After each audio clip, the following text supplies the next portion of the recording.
Karibu ndugu mtazamaji wetu, kama ni mara yako ya kwanza unajiunga nasi Mswati Media, basi usisahau kubonyeza alama ya subscribe iliyoko juu ya video yako ili uendelee kuwa wa kwanza kupata taarifa zetu bomba kabisa za michezo. Basi tunakuangazia taarifa inayomhusu mshambuliaji wa klabu ya Wekundu wa Msimbazi Simba, ambao zamani alikuwa ni mshambuliaji wa klabu ya Singida Black Star, na kwa sasa anajulikana kwa jina la Simba Mweusi, yani Black Lion, ambaye ni Jonathan Soa. Mchezaji huyu amezua taharuki mara baada ya kuonekana katika stesheni ya SGR akisubiri usafiri huo kurejea katika jiji la Dar es Salaam, huku akiacha timu ya Simba Sport Club ikiwa ina mchezo wa kukabiliana na Tanzania Prison katika uwanja wa Dodoma Jiji kule Jamhuri, uwanja wa Jamhuri jijini Dodoma. Inasemekana kwamba kocha wa viungo aliamuru kwamba wachezaji wote waweze kuchukua vifaa vya michezo ili kwa ajili ya kufanya mazoezi ya mwisho kwa ajili ya kujiandaa maandalizi ya mchezo wa Tanzania Prison.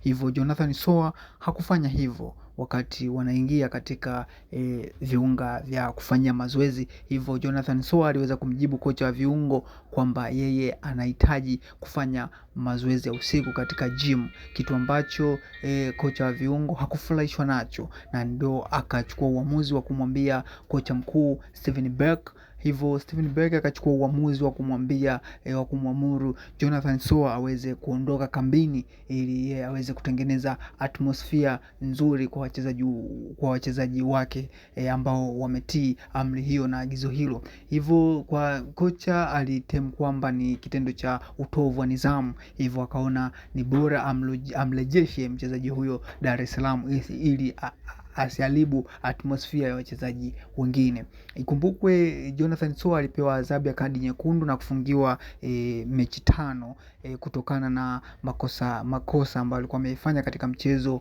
wa Azam FC kumchezea vibaya Himidi Mao Mkami. Lakini adhabu hiyo alipewa na mchezaji mwingine ambaye ni Alasan Kante, ambaye ni kiungo mkabaji wa klabu hiyo ya Wekundu wa Msimbazi Simba. Lakini mchezaji huyo hakuweza kutii masharti ya kocha wa viungo huyo, kitu ambacho kilisababisha mchezaji huyo aweze kuonekana ni mtovu wa nidhamu na kuweza kurejeshwa jijini Dar es Salaam. Hivyo suluhisho la mchezaji huyo litakaliwa na viongozi wa Simba Sport Club kuona kama mchezaji huyo ataendelea kuwepo katika kikosi cha Simba Sport Club huku kuelekea mchezo wa mwisho wa dabi, au atasimamishwa. Endelea kubaki nasi kwa kubonyeza alama ya subscribe.